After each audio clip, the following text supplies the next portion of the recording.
ওই কই তুমি? ঘুম কি এখনো ছাড়লো না? ঘুম ছাড়ছে, উঠতাছি।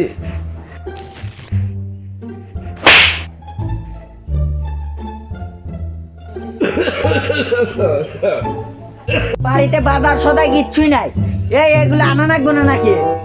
আনতে তো হবেই, আমি একা মানুষ, এখন আর কত করব, বয়স হয়ে গেছে আমার এখন। অত কিছু শোনার আমার টাইম নাই। কে যদি বাড়ির বাজার না আসে, ভাত টাত কোনো কিচ্ছুই হবো না, এ কয়া দিলাম। বাবা রহিম, কই তুই? হ্যাঁ বাচ্চাটি